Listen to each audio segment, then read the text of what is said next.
தன்னுடைய போர் குணத்தால் அதை மாநிலத்தினுடைய முதலமைச்சர்கள் ஏற்றலாம் என்ற அரசாணையை வெளியிட்டு அந்த உரிமையை பெற்று தந்த முத்தமிழறிஞர் தலைவர் கலைஞர் அவர்களுக்கு நன்றியுடன் தாம்பரம் மாநகர திராவிட முன்னேற்ற கழகம் அவர்களுடைய பிறந்த நாளை மகிழ்ச்சியோடு எழுச்சியோடு கொண்டாடி கொண்டிருக்கிறோம்.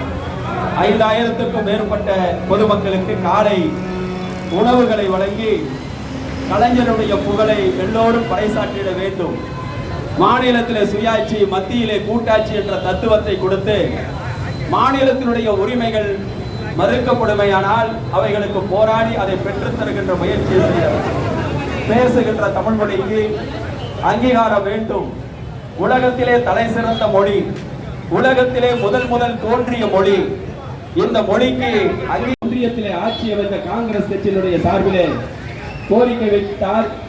அதற்கு முத்தமிழறிஞர் தலைவர் கலைஞர் அவர்கள் எடுத்த போராட்டங்கள், எடுத்த முயற்சிகள், அதற்கான தன்னுடைய மொழி செம்மொழி என்ற அந்தஸ்தை பெறுவதற்கு அந்த மொழிக்கு என்னென்ன தகுதிகள் இருக்கிறது என்பதை பல பல்கலைக்கழகங்களிலே ஆராய்ச்சி செய்து இந்தியாவினுடைய செம்மொழியாக தமிழ் மொழியை உருவாக்கி தந்த பெருமைக்குரிய தலைவர் முத்தமிழறிஞர் கலைஞர் அவர்களுக்கு தாம்பரம் மாநகர திராவிட முன்னேற்ற கழகம் மாநகர செயலாளர் எஸ்.ஆர். ராஜா அவர்கள் புகழ் வணக்கத்தை செலுத்திக் கொண்டு தமிழகத்தில் ஒரு தமிழ்நாட்டினுடைய அரசியல் களத்தில் எந்த உரிமைக்கும் போராடாத ஒருவர் முதலமைச்சராக இருக்கிறார்.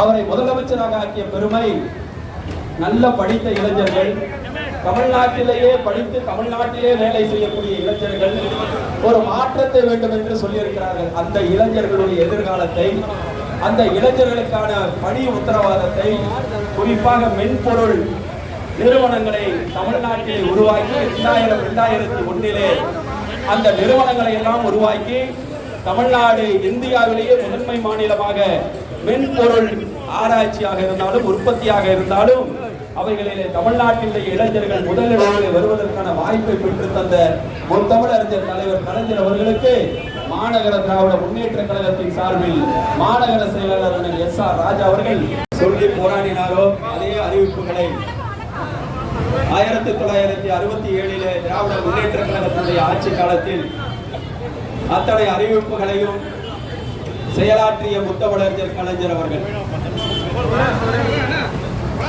மனிதனை மனிதன் அமர வைத்து கைரிச்சாக்களை எடுத்து சென்ற கொடுமையை கண்முன்னால் பார்த்து அவைகளை இந்த மாநிலத்திலேயே 71 ஒழித்த முத்தமிழறிஞர் கலைஞருக்கு பிறந்த நாள்.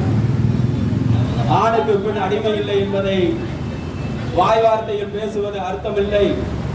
அந்த பெண்களுக்கான அங்கீகாரத்தை கொடுக்க வேண்டும் என்பதற்காக மாநகர திராவிட முன்னேற்ற கழகத்தின் சார்பில் எழுச்சியோடும் மகிழ்ச்சியோடும் கொண்டாடி மகிழ்கிறோம்.